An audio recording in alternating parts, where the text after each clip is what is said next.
Carol Burnett, the woman America once called its sweetheart, was known for her humor, her warmth, and her unmistakable grace. For decades, she made the world laugh without ever raising her voice. But even Hollywood's kindest heart has limits.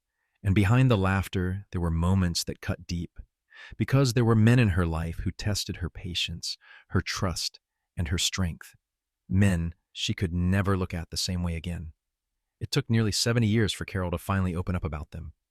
In her 90s, during a rare interview, she reflected not on her triumphs, but on the men who left her hurt, humiliated, and betrayed. Some were colleagues, some were mentors, some even friends. But they all had one thing in common. They underestimated the quiet power of Carol Burnett. The first betrayal, Harvey Korman. The first name on her list shocked everyone. Harvey Korman, her trusted co-star, her partner in comedy, the man audiences thought she could never work without. In the golden age of television, the Carol Burnett Show was the heartbeat of American laughter. Every Saturday night, millions tuned in to watch Carol and Harvey create magic together. On screen, they were perfect. Behind the curtain, the tension was starting to boil. By 1974, ratings were soaring. CBS couldn't get enough. But Harvey's mood had shifted. He grew restless, short-tempered, convinced that Carol's growing fame was stealing his spotlight.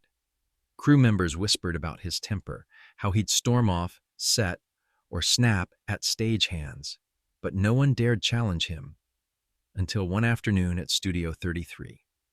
They were rehearsing with guest singer Petula Clark when a lighting cue went wrong. Harvey's face fell into shadow, and he erupted. He threw his script, shouting, "After all these years, can't anyone get it right?" The room froze. Carol, sitting quietly in the audience seats, stood up. Her voice stayed calm, but her words were ice cold. "Harvey," she said, "if you can't respect everyone here, you don't need to be here." The studio fell silent. Not a sound, not even a cough. Harvey stared at her, speechless, then turned and walked out. The next morning, the Los Angeles Herald-Examiner ran the headline, "Harvey Korman walks out on Carol Burnett." Hollywood buzzed with rumors. Had Carol really fired her best friend? She hadn't wanted to. But that day, she'd made the hardest decision of her career, to stand up for her crew, her dignity, and her show. 3 days later, Harvey called. "I was wrong," he said softly. "I want to come back." When he returned, he apologized to everyone, especially to Carol. She forgave him, but things were never the same. In later years, when asked about Harvey, she said gently, "He made me laugh more than anyone and gave me the biggest headaches." It was her way of saying what few in Hollywood ever did, that kindness doesn't mean weakness. The husband who forgot what they built. Joe Hamilton. But the next betrayal didn't come from a co-star. It came from the man she loved. Her husband, Joe Hamilton. They were once Hollywood's golden couple. She the star, he the producer, together building a television empire. He helped shape the Carol Burnett Show from the start. For years, they were the dream team. But slowly, success became competition. By the mid-1970s, Joe began to change. He insisted on final approval over guests, scripts, and even sketches before Carol saw them. He wanted control. And when she resisted, the arguments turned personal. Then came whispers, rumors that he'd been spending too much time with a young CBS editor. Carol stayed silent, hoping it was nothing more than talk. But in 1982, the truth surfaced. Her lawyer discovered that Joe had registered Hamilton Productions, signing spin-off projects from the Carol Burnett Show under his own name. Among them, Mama's Family, a sketch born from Carol's work, credited to him alone. When she confronted him, she asked one simple question. "Do you think it's fair to turn what we built together into something just yours?" His reply was cold. "It's business, Carol, not emotion." That was the moment it ended. In 1983, Carol filed for divorce. The court battle dragged on for nearly a year. She kept her name and half the show's profits, but lost the marriage that had once been her foundation. When reporters asked how she felt, she simply said, "We were the best team until he forgot I was more than a partner." After that, she vowed never again to mix love and control, and from that heartbreak, she built a new kind of strength, one rooted in independence, not approval. The late-night call. Marlon Brando, but one man's arrogance left her not heartbroken, but furious. That man was Marlon Brando. It was July 1972. The Godfather had just made Brando the most powerful actor in Hollywood, and one night at 3 a.m., Carol's phone rang. Half asleep, she picked up, only to hear a deep, unmistakable voice. "Carol," it said, "this is Marlon Brando." She thought it was a prank until he mentioned watching her show that night. He praised her, called her a real artist, and then the compliments turned personal. Too personal. Carol politely tried to end the call.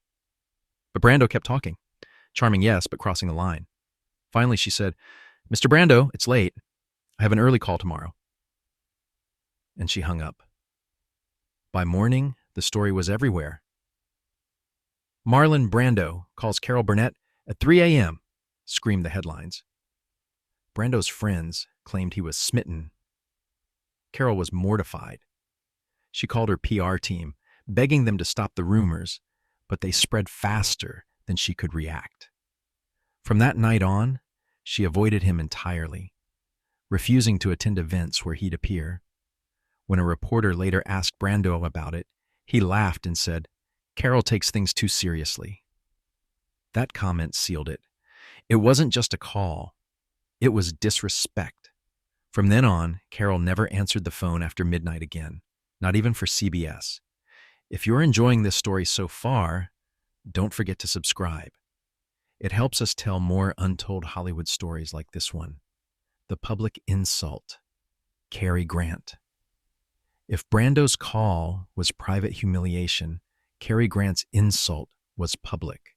It happened in 1968 at a Beverly Hilton gala filled with the biggest stars of the era: Lucille Ball, Jack Lemmon, Elizabeth Taylor.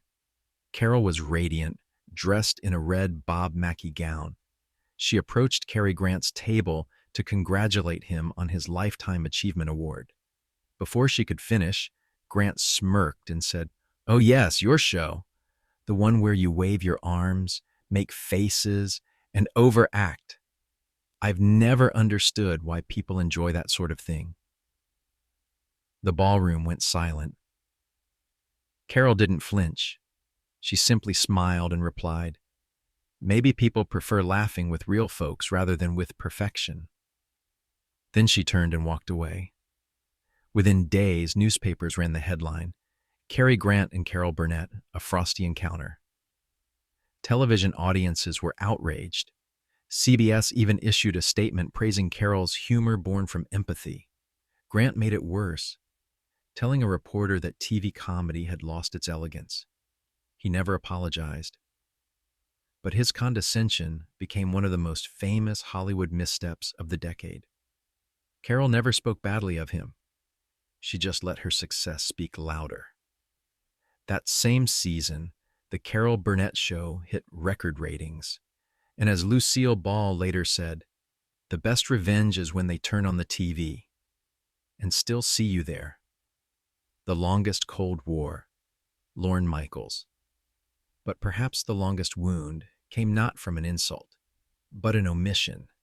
For nearly 50 years, Carol Burnett, the queen of sketch comedy, was never invited to host Saturday Night Live.